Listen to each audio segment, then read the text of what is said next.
the Prairie Fibre Witch podcast. I believe we're on episode 6. I'm your host, Sarah.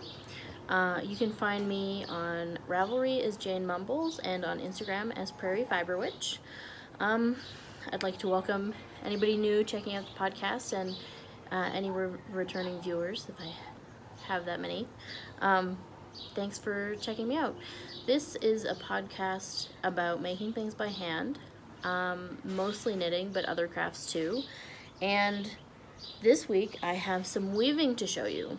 I am on vacation with my parents in San Miguel de Allende in Mexico, and I decided this year that I wanted to take weaving lessons.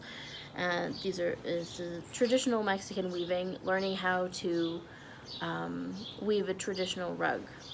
So I've finished my first piece, and it's here. I'm going to see if I can show it to you. Oh, it's pretty big. It took me about 3 weeks to finish.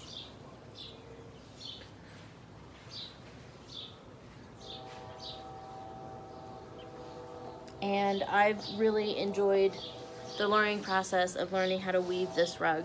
It's using tapestry weaving techniques, and it's kind of like intarsia knitting, in that like you have to manage all of your colors going across and coming back, and instead of hooking the yarns around each other, you sort of hook them around the common warp thread. So you can see the edges of these shapes are a little bit sawtooth looking, and that's where the yarns are doubled up and interlocking so they don't come apart. So it's been a really interesting learning process, and I've gotten good compliments from my fellow students and from my teacher for understanding how the patterns work and picking it up quickly. So my next pattern that I'm working on another piece right now, which I'm hoping to finish. It probably won't be as big as this one because it's a much more complicated pattern. I decided to try what they call the San Miguel pattern, which is a pattern that was designed by Sterling Dickinson, who is an important figure in San Miguel.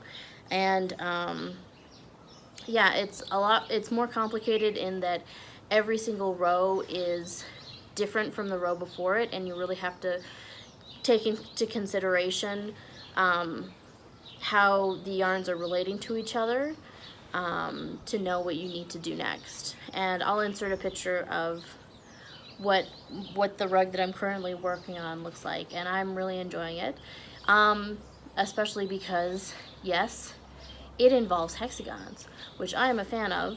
I don't know if I really got into like my love of hexagons. It started when I started a hand-pieced, English paper-pieced hexagon quilt back in 2009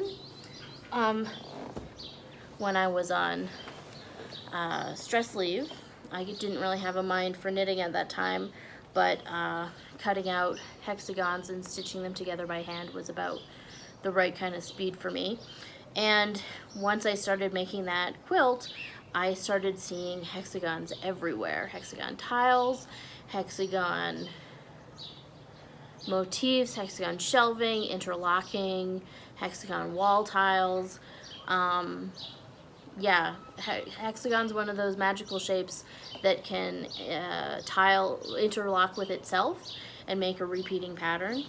And so, having seen an example of this pattern in the studio, I kind of jokingly asked if I would be able to try that next.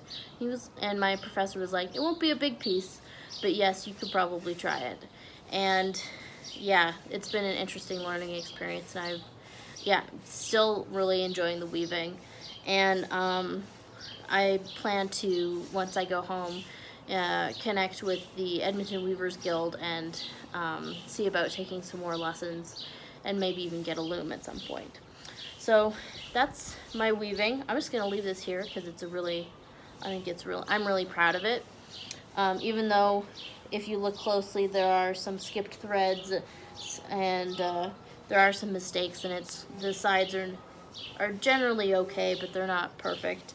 But it was my first piece, and it's a learning experience, and I like that you can see that in the piece itself. I know it's been a couple weeks, or a few weeks, since my last episode. We just got caught up in lazing around and hanging out in Mexico, and there we go.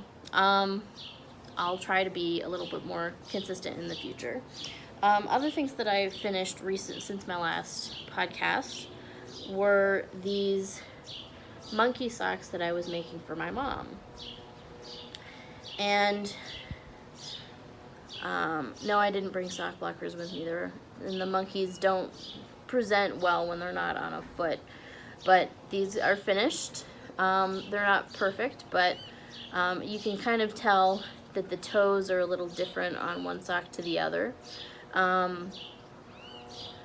I did end up going back and knitting it and putting in a contrast heel in the first sock when I started the second sock, because I was running low on the red somehow, despite having more than 50 grams of it.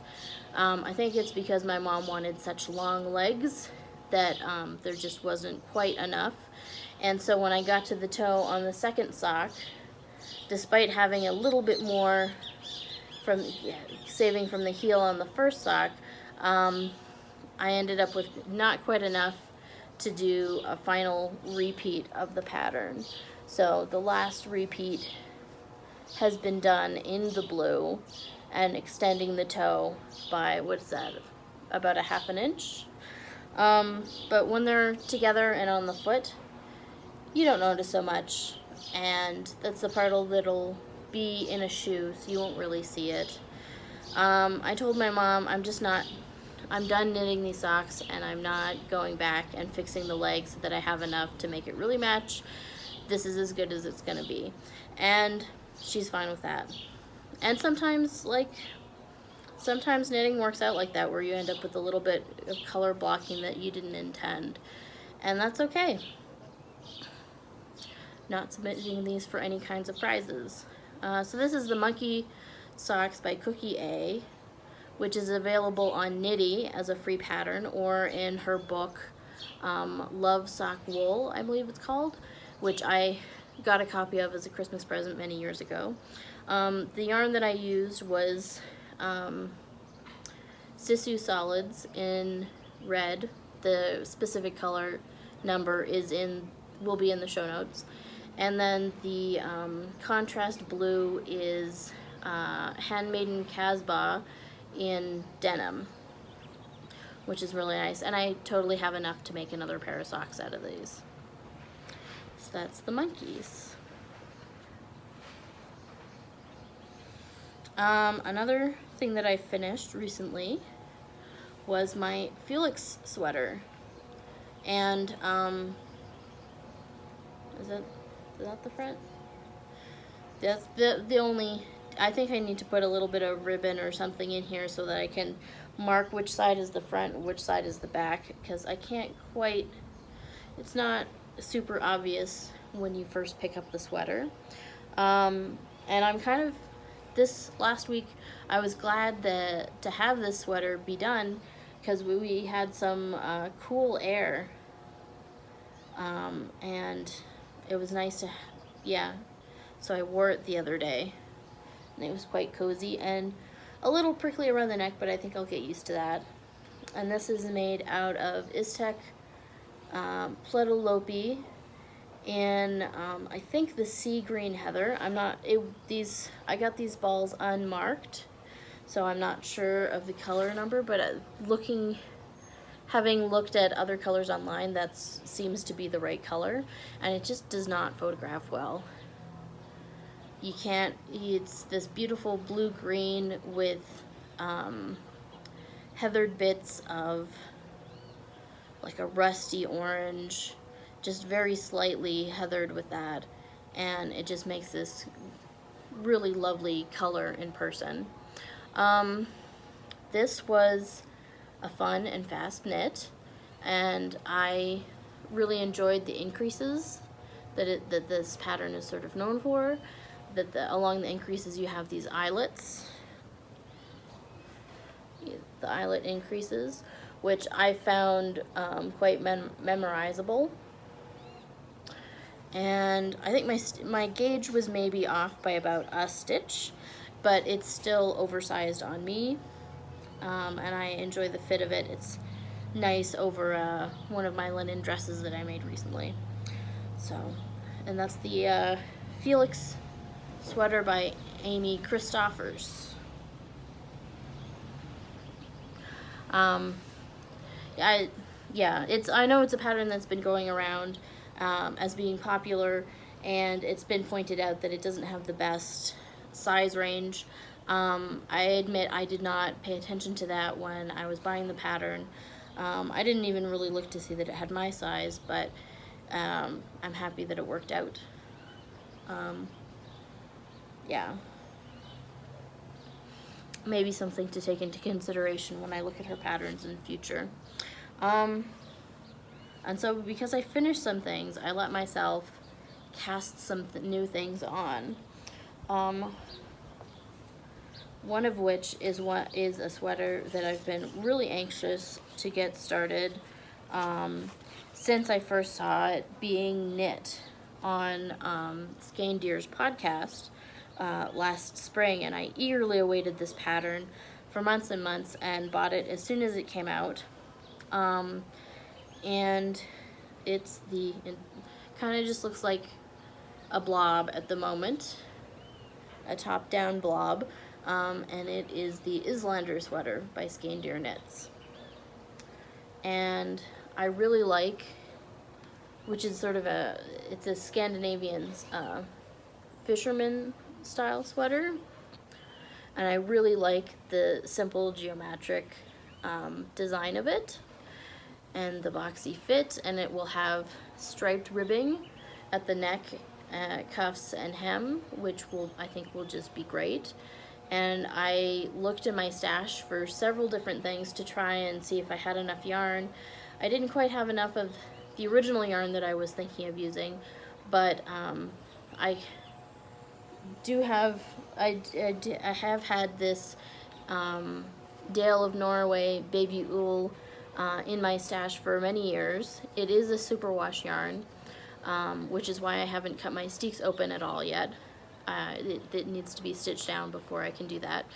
And I've had this gray, and then I had bought this contrast color to go with another fingering weight yarn that I have in my stash, but then I thought it would make a really great combination for this sweater. So the yarn store that I bought it from in Edmonton still had some, so I managed to buy some more skeins of it to be able to pair it together. So that's Baa Ram Ewe Pipcolourwork in the color Eccup, and this Baby Ull is a discontinued yarn, as far as I know, and it is color 313, which is this nice light gray. And so that's what I'm working on. And I've been, like, from the point, it's a little tricky to start with this pattern. I did the version B where you do the short rows. It was a little bit complicated. I found it a little bit more tricky on the front, where you have to start your pattern on the reverse and count where you are, but it managed to work out pretty well, so Ellie's got your back on this one. Yeah, and so I've just been knitting away, and I find, like, the color work goes fast, and I've easily memorized the chart, and it just, yeah, really flies, and I really love how it looks. My gauge for this, I did a gauge swatch, and I tried to get the recommended gauge, which is, I believe, 24 stitches in over 4 inches, and I just found that way too loose. I think I got about 26 stitches, and it was way too loose for my liking. So I'm knitting it at, I believe, 30 stitches per inch per 4 inches. And that means I'm following the instructions for a larger size to compensate for my gauge difference. And just to make sure that everything was working properly, you can kind of see that it's all smooth up here. I took it off the needles, I put it on some waste yarn, and I steamed blocked it to check my gauge and to check my measurements to make sure that it was going to still work out, and it's good. And I really enjoy like this fabric. I don't find it too dense, I don't find it too loose, and it just is really nice. Maybe if I was using a plumper fingering weight, that the 24 stitch gauge would make more sense for that. So Ellie doesn't really recommend a needle size. She just says whatever you need to get this gauge. I'm working on a 3mm needle for this project, and it's working out so far. The next thing that I've cast on is another Stockbridge cardigan by Ysolda Teague,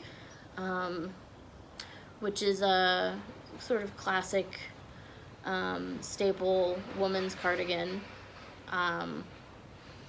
And I had cast one of these on a couple years ago and really enjoyed working on it while I was doing knitting readings for school. So I thought I had bought this yarn for another project, and then I ended up not using it for that project. So I decided that it should be one of these cardigans. So I brought it with me and cast it on. Again, oh, I didn't bring my gauge swatch up here. Again, I didn't get the gauge that's recommended in the pattern. For this one, I believe I'm knitting about 29 stitches per 4 inches. And the previous time that I knit this pattern, it was out of Holst Coast. This one is out of Holst Supersoft. So this one blooms a little bit more than the Coast, but I liked it better at a tighter gauge than what's in the pattern, which I believe is 25 or 26 stitches per 4 inches. So this one I'm knitting at about 29. And again, to accommodate that, what I had done previously was adapt the pattern, used a larger stitch count for a larger size, and then I also adapted the row counts for all the shaping to work with my row gauge. So luckily I had already done all that work and it worked out, so I can just use that again for this sweater. And so this is Holst Supersoft in the color Sweet Pea. And yeah, I'm excited to have a sweater that is this color, and I'm enjoying knitting it while reading. I've mostly been knitting on sweaters, but I do have a couple of socks on the go. I'm sure I've put a few rows onto these socks since I last talked to you guys. And I've decided these are not going to be a gift for anybody. These are going to be mine. And there's been a bit of a fight over these between me and my mom. My mom really likes this color too, so maybe if there's some leftovers, I might make her a pair of shorty socks or something. This is supposed to be Christmas sock yarn, but I don't really know that I'm gonna save them for Christmas. I might just wear them all the time. It's the Regia candy color in the color 1164, which is Gluhwein.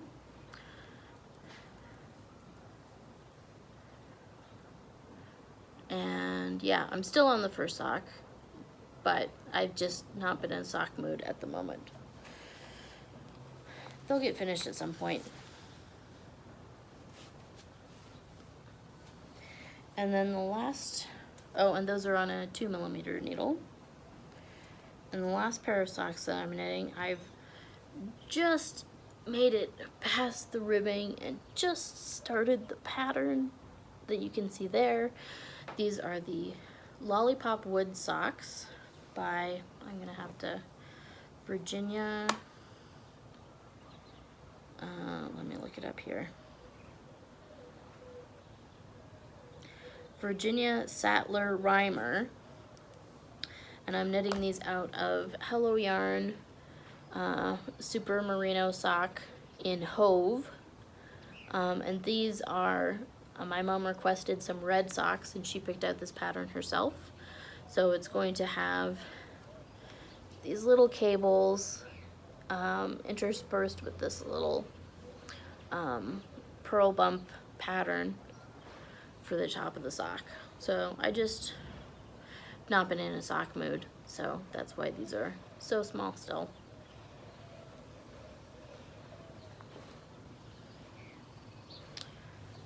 Oh, and these I'm knitting on a 2mm Chow.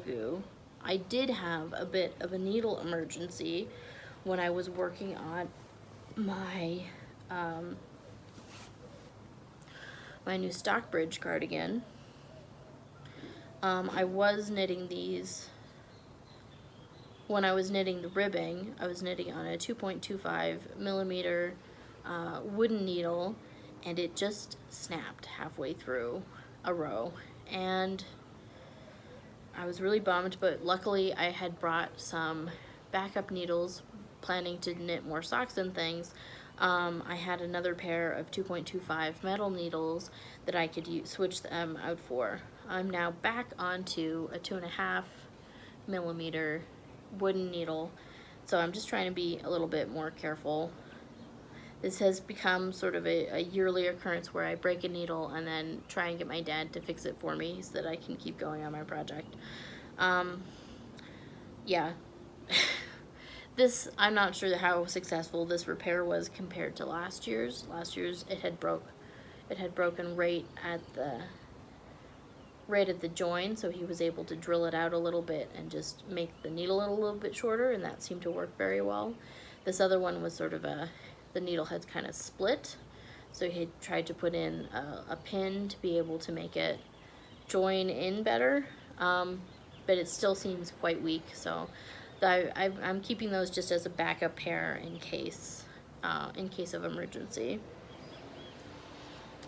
Yeah, so that's all of my knitting and weaving. Onto books. In anticipation of the new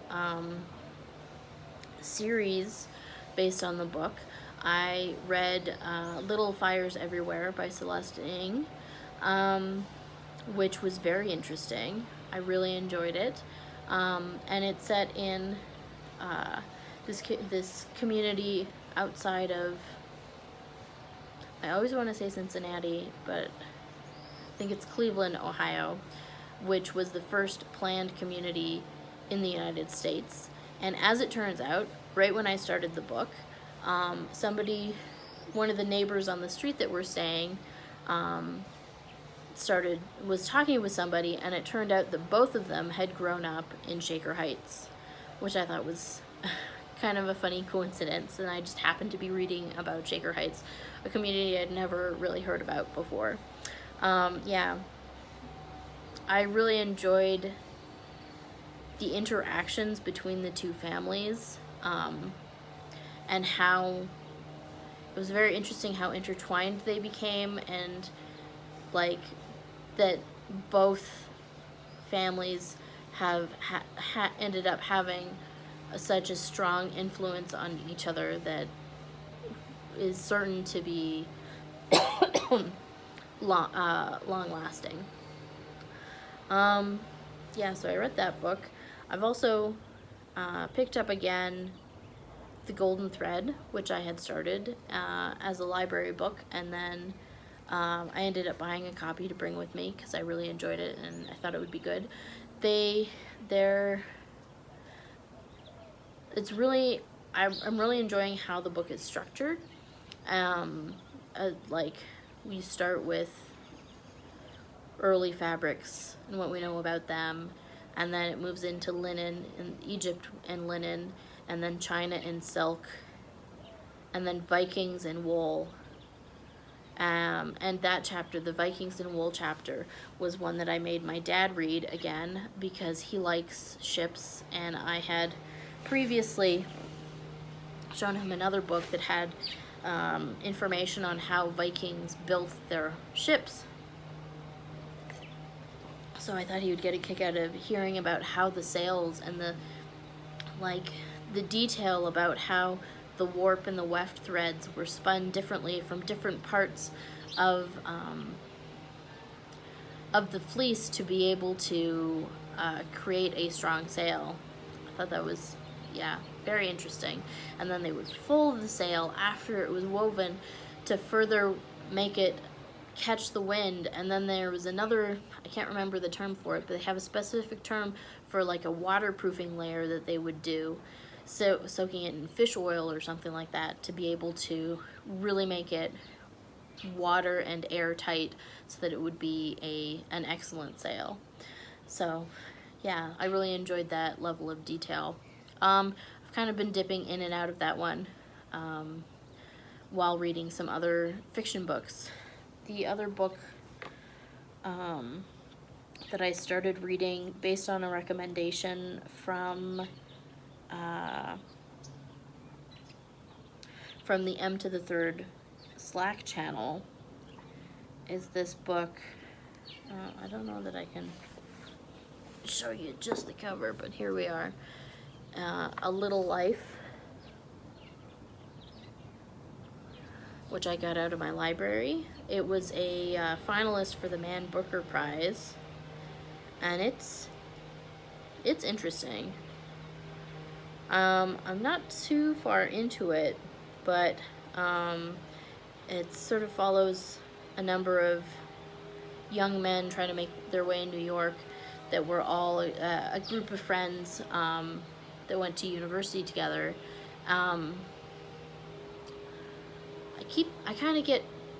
There's a lot of names, and there's at least 4 of them that we're following, but then there's other characters that get added in, and I don't quite have everybody straight yet in terms of who's who. But yeah, interesting, like, snapshots of different sort of age, not age demographics, different kinds of like financial backgrounds and family dynamics, and how that affects their place in life. Yeah, so it's interesting so far.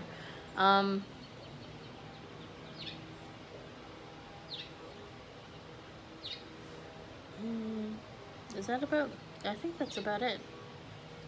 Sorry for the long pause. That was not meant to be concerning. Yeah, so that's kind of everything I have to talk about. I hope you enjoyed my little ramble here about my crafty progress.